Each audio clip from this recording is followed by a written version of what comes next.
안녕하세요. 네, 우리는 이제 16강 제 강의가 진행되고 있고요. 이번에는 제2편이죠. 범죄 원인론에서 제4장입니다. 사회학적 원인론. 그 제4장에서 여기에 제3절이죠. 제3절. 범죄와 과정, 즉 사회 과정에 중점을 두는 이론, 즉 사회 과정 이론을 보고 있습니다. 거기에서 로마자 3번 사회 통제 이론 여기부터 나가도록 합니다. 자, 우리가 사회학적 범죄 원인론이 굉장히 중요하다고 제가 아무리 강조해도 지나치지 않을 정도로 중요한 겁니다. 계속 강조를 하면서 강의를 드리고 있는데요. 이게 출제가 사실 범죄학에서 가장 많이 되는 게 사회학적 범죄 원인론입니다. 그러니까 이거는 놓치면 안 돼요, 여러분들이. 그러면 사회학적 범죄 원인론에서 큰 틀에서 제일 먼저 사회 구조 이론을 봤어요, 우리는. 그러면 사회 구조 이론은 사회 구조에 중점을 두는 거거든요. 그러면 이 범죄 원인이 사회 구조에서 나온다는 건데, 사회 구조 이론은 거시적으로 본다면 넓은 시각에서 거시 이론이라고 합니다. 그 다음에 사회 과정 이론이라 그래요. 사회 과정 이론을 다른 말로는요, 범죄화 과정 이론이라 그래요. 범죄화되는 과정에 중점을 뒀다는 거죠. 요거는 미시 이론에 들어갑니다.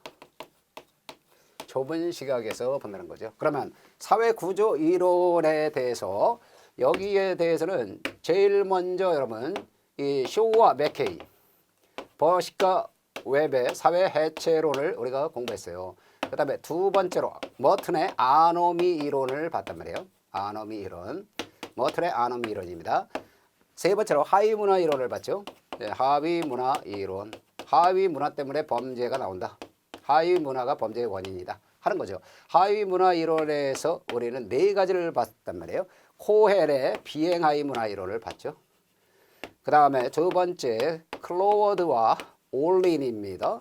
클로워드와 올린의 차별적 접촉 이론을 봤고요. 세 번째로 밀러의 하층 계급 문화 이론 또는 하류 계층 문화 이론이라고 하는 걸 봤습니다. 그리고 네 번째로 이 하위 문화 이론에서 이 울프강과 페라구티의 폭력 하위 문화 이론을 봤죠. 그러면 울프강과 페라구티의 폭력 하위 문화 이론까지 해서 요게 바로 교과서에 나오는 사회 구조 이론으로서 설명되고 있는 겁니다. 그런데 교과서에는 이제 이 거시 이론 중에서 갈등 이론이 있거든요.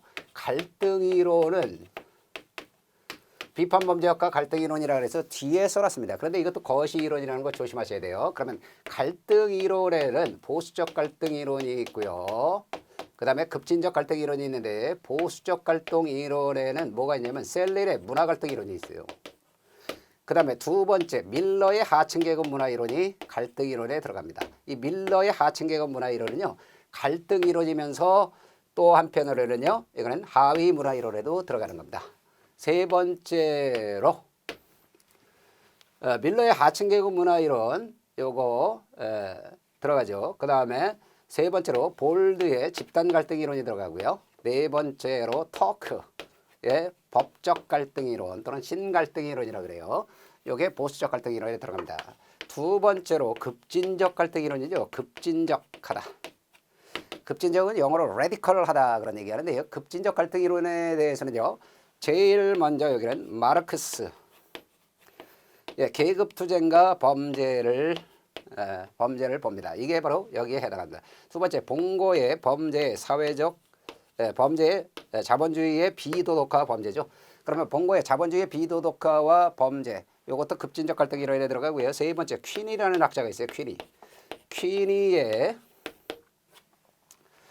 여기에 바로 퀸이는 이 급진적 갈등 이론 중에서 이 사람은 범죄의 사회적 구성이라고 그랬어요. 범죄의 사회적 실체 이론이라고 합니다. 이거는 따로 나중에 보도록 하고요. 네 번째로 스피쩌라는 학자가 있거든요.